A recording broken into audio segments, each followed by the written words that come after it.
Started. Yes, it is recording.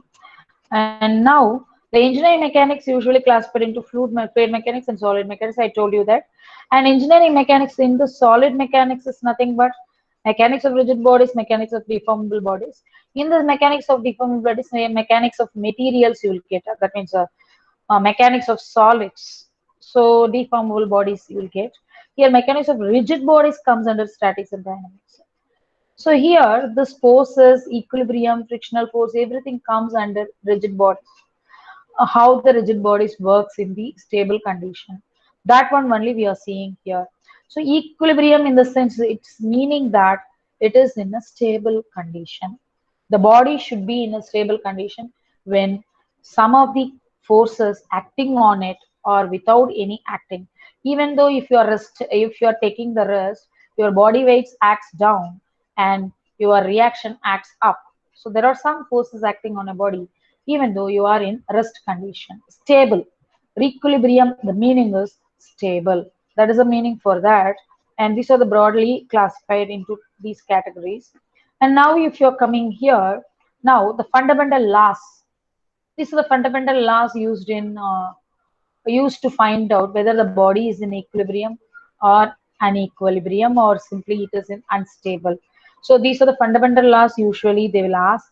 So then if you are taking any type of problem, you have to use these laws. Already you have studied these things. Newton's first, second and third law, Lamar's theorem, triangle law, parallelogram law, polygon law, transmissibility law, and Varignor's theorem. In these laws, the major important usage or repeatedly the laws are used Lamar's theorem, transmissibility law, and Varignor's theorem. These three theorems are regularly, repeatedly they will use to find out the resolution or to find out the equilibrium position of the body. Okay, so this next one is so I'll explain this remaining body laws. So fundamental laws you already studied, but it is you will study as a, like a definition.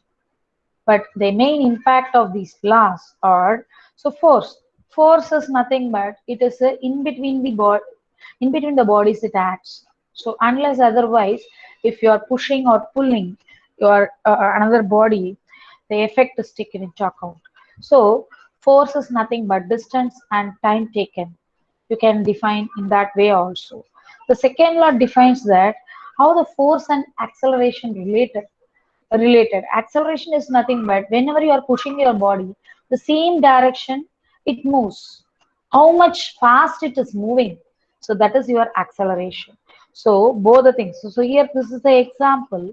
If the ball is coming to the hand, the bowler is catching the ball, and automatically it starts to move. The hand starts to move down. So that is your second law. And third law is for every action there is another reaction. Okay, these three laws are major important laws. And one more thing here, the Lamar's theorem, the third one, Lamar's theorem. So you know the force system already. Force means coplanar system, concurrent system, coplanar concurrent system, coplanar non-concurrent system. That things we will see continuously now. So now Lamar's theorem is nothing but if body is in equilibrium in the sense stable condition. So there are three forces acting on a body. So then the forces, the force effect is equal to the remaining two forces in between sine angle. So this is called Lamar's theorem. So it is proved and it is worked in so many places. So the body should be, what is the condition to use this Lamar's theorem is the body should be in equilibrium or concurrent condition. So that is your second one. Now that is your Lamar's theorem. And triangle law, if you have two forces, there you can work out this. Resultant, the what we can say that hypotenuse will come as a resultant. And the same way, polygon law it is not that much of accurate one. So you can use that, but in all the cases you cannot use this polygon law because some of the places the angles become very uh, measuring the angle is very typical. In that places you cannot use this polygon law.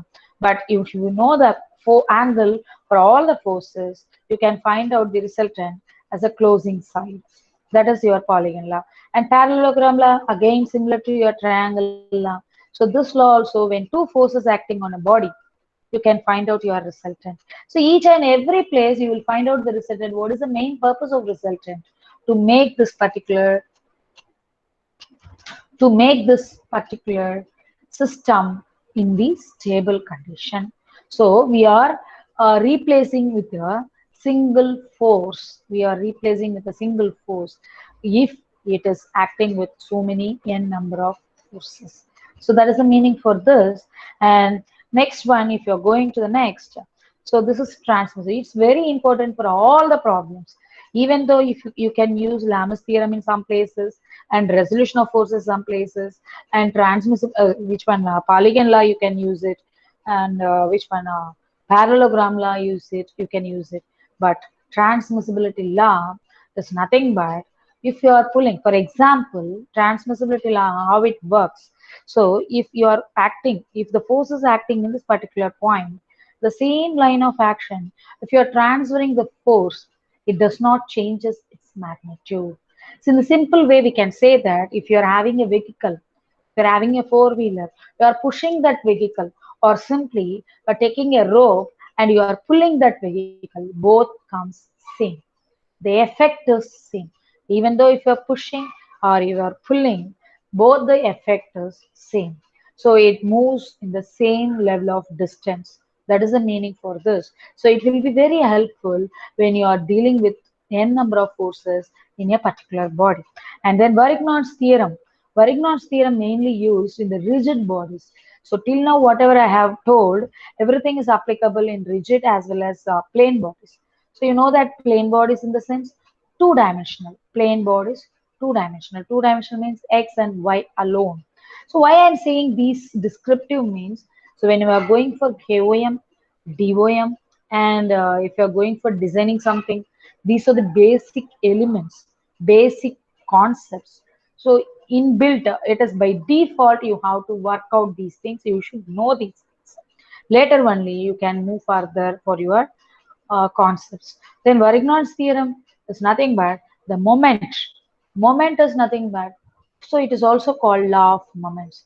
Law of moments is nothing but when you are taking a rigid body, it should be equal or equilibrium in all the places whenever you are taking with respect to any point of the body. So already you have seen this mechanics of solids, bending moment, shear force diagrams, everything you will take with the moment. So bending moment, what you are taking, each and every point you will find out the bending moment. So when you are taking from left to right or right to left, it becomes equal. So that is balancing. Suppose left to right, if you have 60 and right to left, if you have 40. So it will come totally the 100. Same way, right to left, if you are taking 60, if you are getting 60, left to right, you will get 40. So it should become balance how much force it can withstand.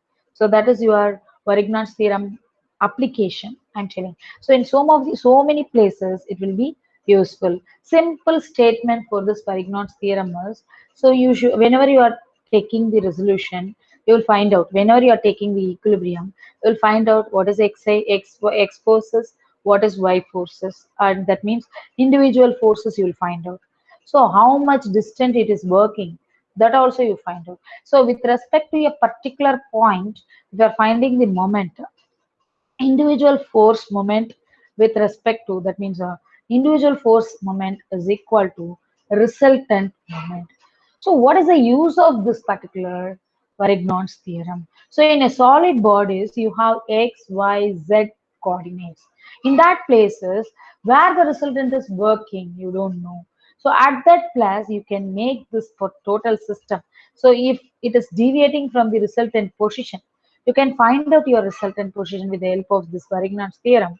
If it is deviating from that particular point, you can again reconstruct it or simply replace it for making that particular system in equilibrium. So that is the main purpose of this Varignon's theorem. So we each and every law is mainly used to find out whether the body is stable or unstable. Suppose, for example, simple example is if you are standing or if you are resting or if you are sitting on the desk, if you're sitting on the table, anything you can say. If you're sitting in the middle of the table, you will be stable. Are you understood what I am saying? If you are sitting in the middle of the table, then you are stable because your table reaction, the table legs gives the reaction, and your weight acts in the body exactly in the middle. So everything will get balanced. So force acting through your body, the gravitational force and weight of your body acting downwards, and the reaction acting upwards. In the same case, if you are sitting on the table at one edge of your table side, then what will happen? You will immediately fall down. The meaning is the weight of the body acting somewhere and the reaction acting somewhere. It is not balanced. So the weight is acting very less, but it is sorry, the weight is unbalanced due to the position of this particular one. So like this, that is the main purpose. And next one, if you're going here, next one, so I'll make it as a slideshow. Then, so assumptions made while resolving the forces in force system. So body should be in equilibrium. The meaning is the net forces acting on the body is equal to 0. The net force acting on the body is equal to net force acting on the body is equal to 0. So this is the main concept of this particular one, equilibrium thing. Okay, so now the net force acting on the body is equal to 0. So when you are taking two-dimensional bodies, that means simple plate, if the thickness is avoidable, if the thickness is very negligible compared with your length and width, so then you will get that sigma fx equal to 0, sigma fy equal to 0 for two-dimensional, and the forces acting in the ropes, wires, plates, everything comes under two-dimensional. If you're taking three-dimensional, sigma fx equals 0, fy equals 0, and sigma m equals 0. So in all the places, you will apply this law of moments also to find out the resultant position. Forces acting in all three-dimensional bodies, beams, columns, trusses. So simply you can say that acting on your body also three-dimensional. Okay. So now I'll go brief in this four systems. Already you know that. So four systems, these are the four systems: coplanar parallel forces, coplanar like parallel forces, collinear, coplanar concurrent. So these are the different four systems. So where it is applicable, if you are machining, if you are taking the machining, machining in the sense, what we can say that, one second, ma. One second.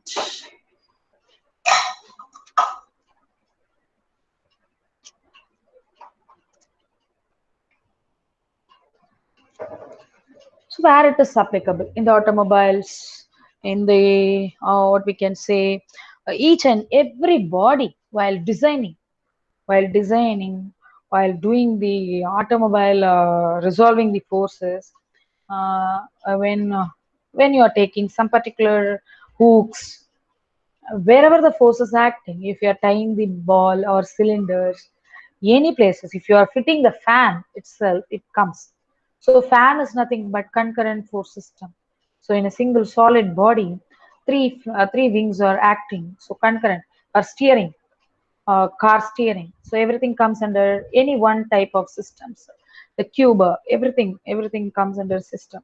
So these are simple thing. I will go through this collinear force system, coplanar parallel system, coplanar non-concurrent. So you just see that the applications of this different force systems, the applications I have given here, the Jane field, coplanar coplanar concurrent system, and if you're seeing here non-concurrent, uh, climbing the ladder and concrete and pillars, coplanar non-concurrent system. So like this, you have your camera, which one? Tripod. Tripod also comes under non-coplanar non-concurrent because three legs of your tripod moving in different directions and joining in a single point. Non-coplanar non-concurrent system. So these are the some examples I am showing you, because without force system you cannot find out your resultant. So these are the various types of forces. So whatever may be the force, it comes under any one of these things. Any one of these things. Tensile forces, compression forces, shear forces, bending forces, torsional forces. So tensile is nothing but pulling, compression is pushing, shear means adjacent side. So tensile and compression acts through your axis line, but shear it acts against or adjust to the axis line. That means any one side of your system it works. Bending, simply the bending moments how you are finding in the beams. So that becomes under bending forces. Torsional means if you are applying the force in a rotational way. That means shaft, wherever you have the rotational movement, that comes under torsional forces. These are the samples I have given. So now come for this, when the body is in equilibrium condition, when the body is in equilibrium condition, whatever may be the force acting on the acting on the system becomes that means acting on the system, it should be in stable. That means net force acting on the system is equal to zero. The resultant of the force system gives that whether it is in balanced or imbalanced condition. So you can use these things now.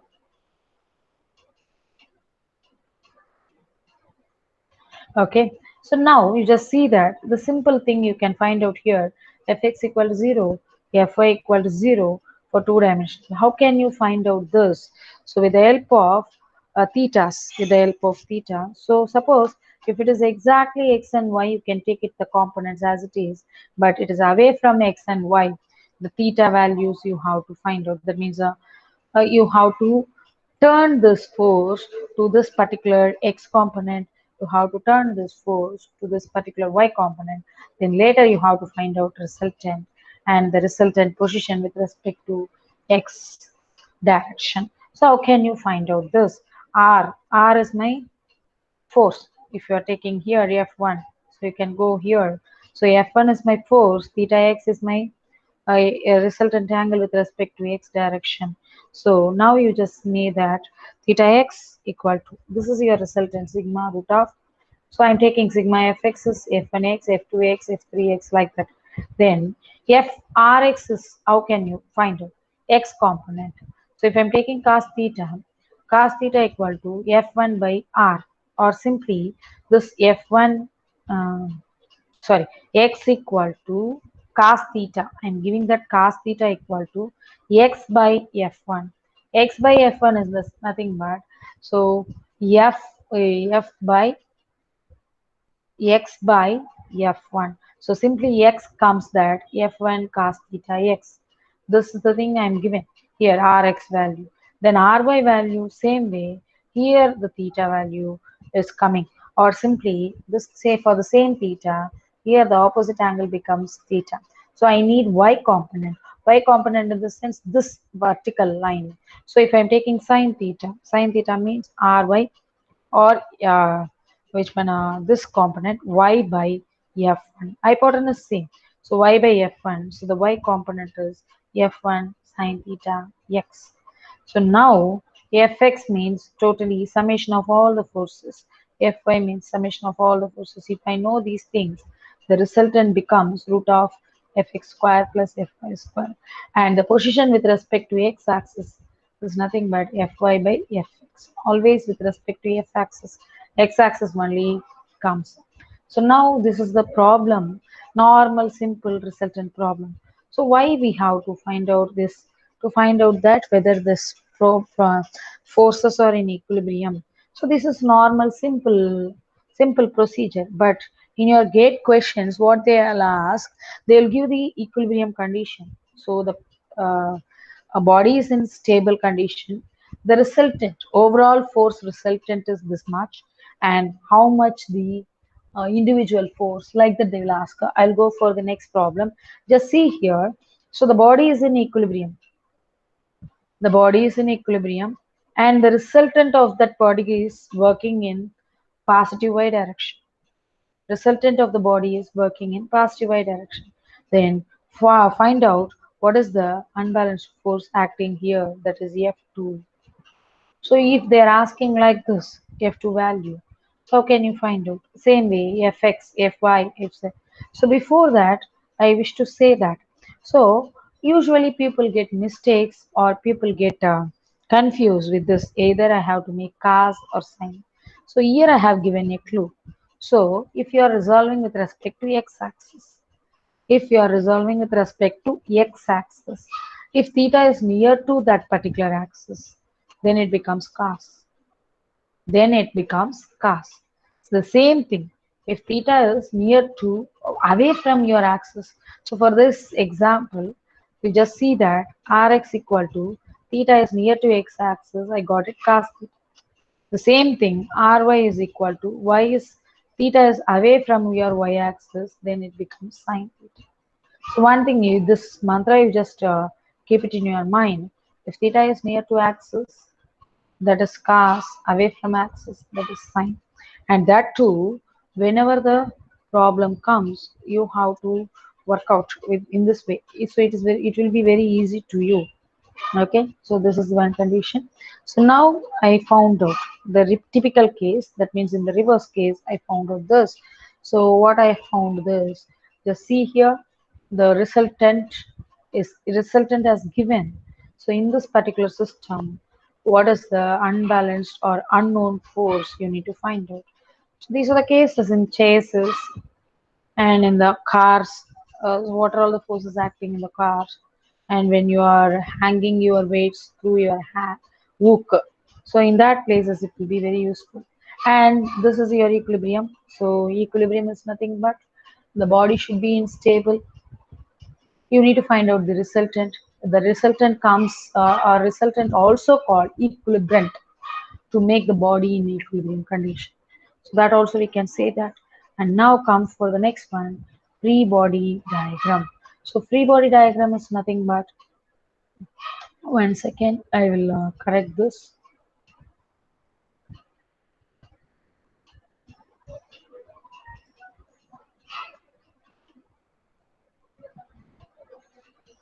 One second.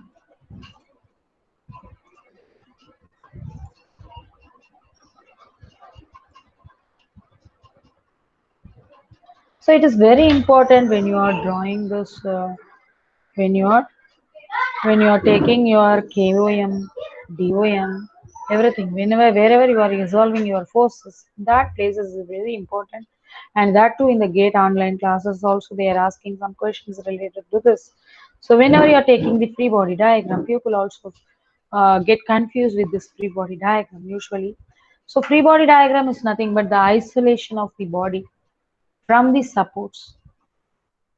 So it is the indication, or it is the symbol. You can say that it is the indication of all the forces acting on a body while resolving the problem, except or simply by removing the supports from that particular body. We can say that. So which one we are taking for analysis? So from that body, we are removing the supports and then we are adding all the forces acting on the body externally. So external forces, whatever it is acting, so that forces we are indicating in that particular one. So what are all the assumptions? For this example, simple example, I can say that. So you have your, you are climbing your hill through your vehicle, for climbing your hill through your vehicle. So what are all the assumptions? So for remembering these assumptions, I'm saying that. So first assumption is self-weight always acts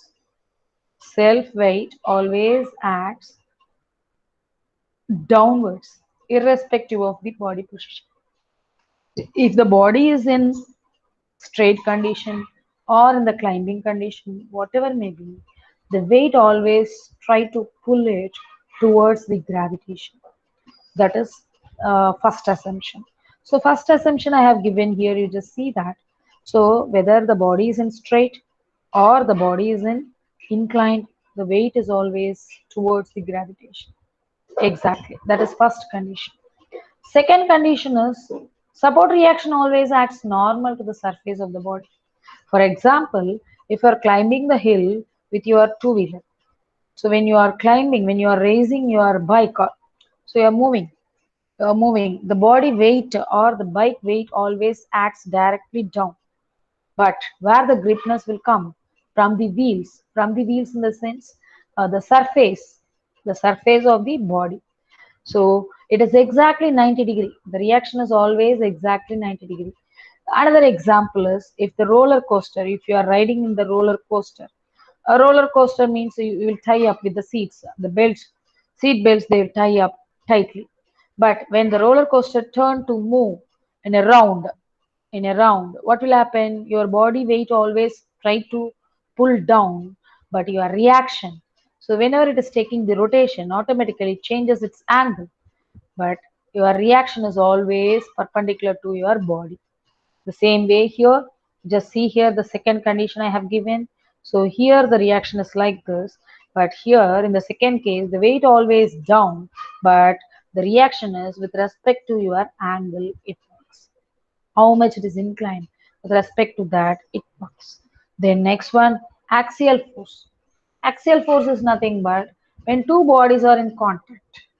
When two bodies are in contact, there should be a in between the tension, in between there should be a tension that always acts in between these two. So one body force acts on another body force acts on this, but both are having the same magnitude. That is important. So these three assumptions you have to keep it in your mind while drawing this free body diagram. So finally, you can say that it is like an equation, or simply it is like your formula. So free body diagram is nothing but the self weight is added, applied load in the sense when you are applying some load on this particular body, supports and connections, then you are removing the supports and connections plus reaction from supports. So these are all the things you need to add when you are taking your free body diagram. Now these are some examples I have given. Just see here how you have to draw the free body diagram. Related to that, you have the problem also. So I will show it in the previous year grade question papers they have given. So at last I'll show you. So you just see that this is cylinder problem. It is two spheres in equilibrium. Free body diagram, the body weight acts down, reaction normal. So always you just see that wherever the reaction comes, that is exactly perpendicular to the surface. When you are removing the surface, automatically the reaction comes into picture. That is the meaning for this. So now you just make it here. So this is one problem. So already I have explained. So cos theta, sin theta, everything you are taking. So shall I explain this, or I will leave this? Can you? Yes? Anyone? Anyone replying? Can I explain this, or simply I skip this? This is the problem. That's it. Concept is over, but this is the problem. So if you need, I'll explain, or otherwise I make it make skip. Okay, so I'll move to the next one. So if you're seeing here, so next one. So this is your problem, important problem.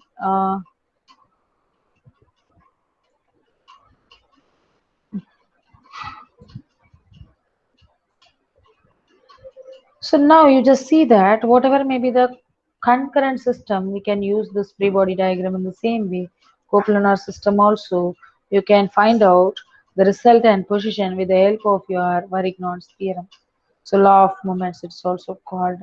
So this is the plate we acting with so many forces and moments. So that thing find out with the help of Varignon's theorem. So now you just see that tan theta equal to, so these are all the conditions. So this is your second case. So now if I am moving to the next third topic, friction. So what is meant by friction? Friction, any force that resists motion, is called friction. It involves objects that are in contact with each other. This is the force that keeps an object from sliding down an inclined plane. So frictional is a force between surfaces that are sliding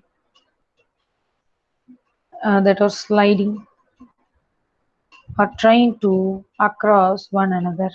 So that is your friction. So where it is applicable? Where it is applicable? The friction is always applicable in all the places. In all the places in the sense. One second.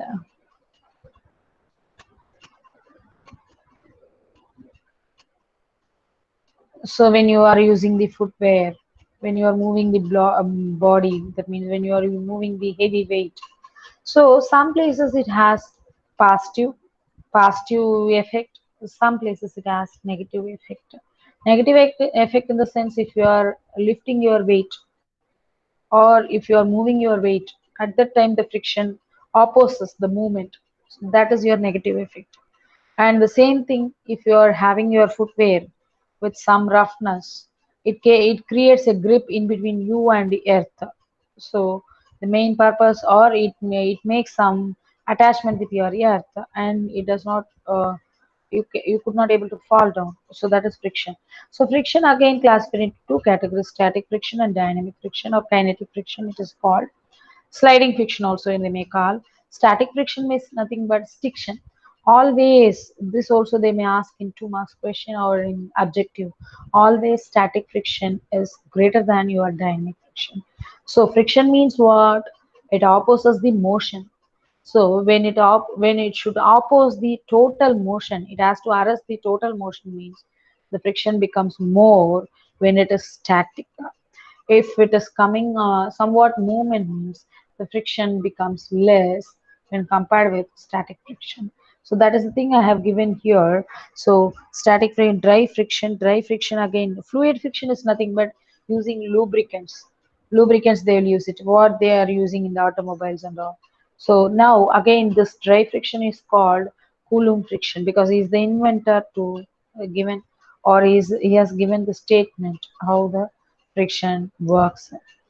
The relation is so total reaction, whatever we have seen the total reaction, now we are dividing into two reactional force. One is due to reaction or due to body weight, due to gravitation. Another one is due to movement of the body. So when the body moves right side, the reaction or the resistance offered is from the left side are towards the left side. So that is your frictional force. So now it becomes as a two component. So F square plus NR square becomes as the overall total reaction. So now there is a relation between these two. So before going that F is less than or equal to mu NR. So I told you that always less than kinetic friction. Mu K is dynamic coefficient friction. So now if you're coming to the body, you can able to understand the concept of the friction. So concept of the friction is nothing but when the body is staying on the floor. Now we are applying some force to pull out.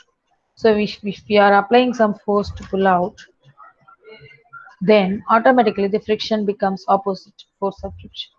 And if the body is acting down, the force of gravity acts up. So now when it happens, all the four forces when it will come, when the body start to take a motion, start to take the motion. And one more thing is, so when you are applying this applied force, the force of friction becomes like a cone. So when you are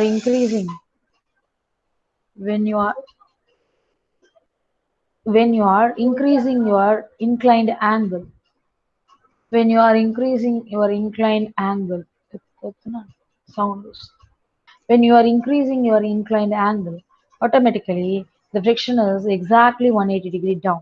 For example, if you are climbing the hill,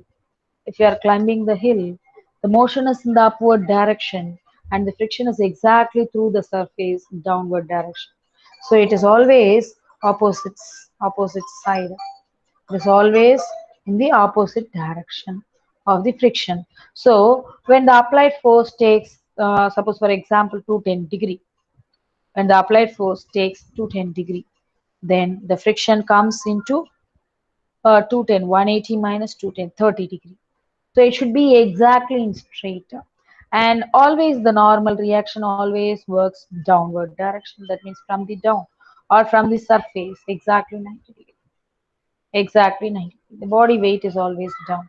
So this is the relation. So it creates a cone, right circular cone. So when you are increasing your applied force angle, automatically the friction becomes opposite direction. It creates a right circular cone. That right circular cone you can take it, and this is your friction and this is your normal for this particular body. So tan pi is nothing but angle of friction. Pi is nothing but angle of friction. So when you're taking this angle of friction, F is directly proportional to N. Already you have this relation. F is directly proportional to N.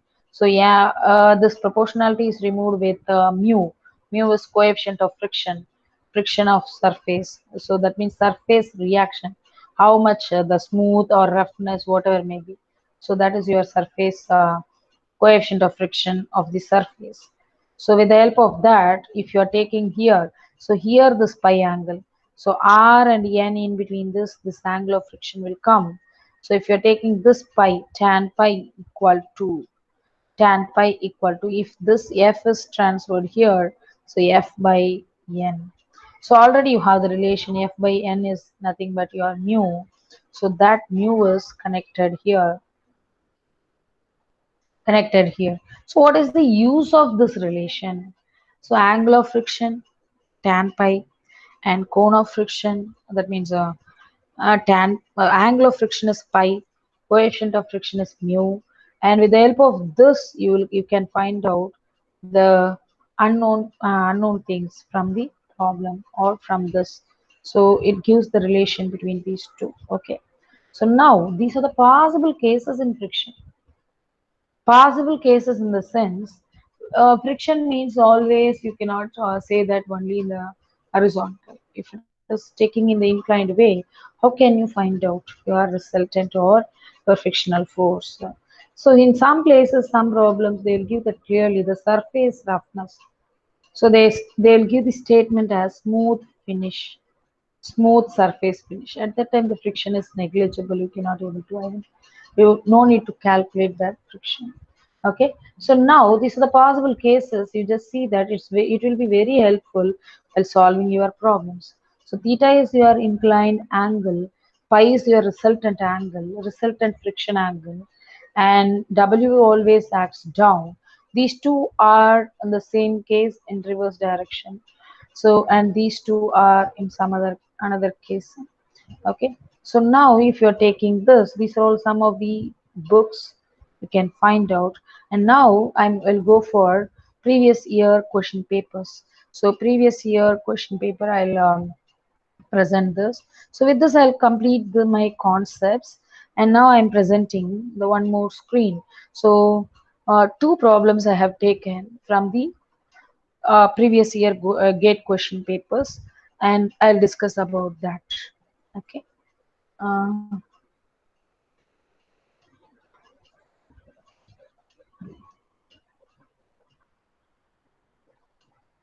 yes. So there are so many GATE question papers they have given. So in this, these are the basic things. So you just see that. So I have taken, due to less amount of time, I have taken only two questions. So you just see that here, a force F is acting on a bent bar, which is clamped at one end as shown in figure. The correct free body diagram. Free body diagram is nothing but, so it is a fixed one. So you know the supports, beams, everything and all. So you just see that. So this is the rod fixed condition. This cross line is nothing but fixed condition. If it is fixed one means this is the condition. So one moment, Rx, Ry, and this force alone we are showing. So which one is correct one? You just see that either this fan or this fan or this fan or this fan. So this is the correct answer. So the correct answer is A. And if you're taking the second question, if you're taking the second question,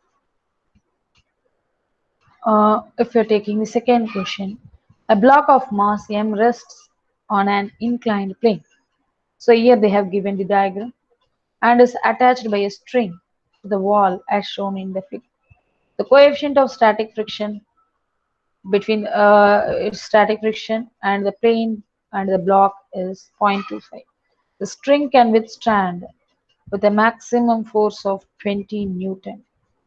So the string tension is 20 Newton. That means pulling force is 20 Newton. The maximum value of the mass m for which the string will not break and the block will be in static equilibrium. So you need to find out the weight in this. So weight you need to find out. How can you find out the weight? So the pulling force is upward direction. So you will get that friction in the downward direction. So pulling force means the string is having that particular weight. So this motion, so the body weight acts upward direction always. So now the friction acts downward direction. If the friction acts downward direction, I have shown this four cases. No? So in this pulling forces upward direction. So the first case comes into picture. The first case comes into picture. One second, I'll show that which is applicable.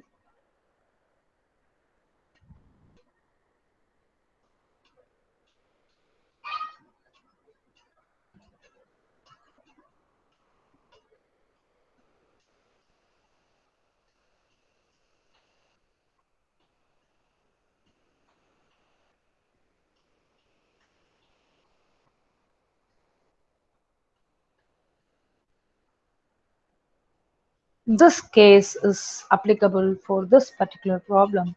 So if you're taking this particular case, you just see here, so the block is moving upward direction. It's not moving, but the string has some weight. That string weight or string force is 20 Newton. The pulling force is 20 Newton. And the weight is acting down. Weight equal to W equal to mg. Mg value they have given 10 meter per second square, and how the friction force and resultant force will take like this.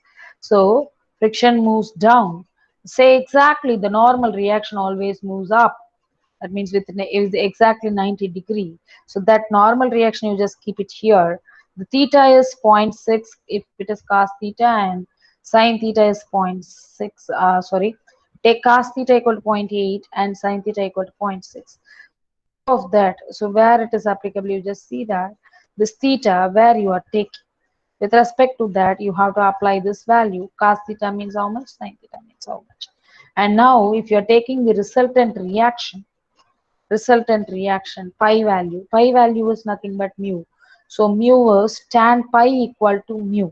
That is the equation. So tan pi equal to 0.25. So you'll get automatically the pi value from this. So without taking this reaction, you can find out here. You just see here the W is acting down, string force is acting like this, and this reaction, instead of F and N, take simply the reaction. That reaction also, you will get the angle. So with respect to this angle, you just apply this. So only three forces, you can apply the Lamas theorem simply here. So if you're applying the Lamas theorem here, the weight of the body you will get easily. So this is the way you have to do this problem. So can you able to understand this problem? So Lamas theorem you can apply because only three forces are acting here. Is it clear? Any doubt on this regarding this? Do you have any doubt? You just work out. If you have any doubt, ask me. I'll explain later. Okay. So this is the simple sample problems I have taken from the previous year question paper. Okay. So with this, I'll stop my lecture. I'll stop my lecture. Okay. Thank you. Thank you very much.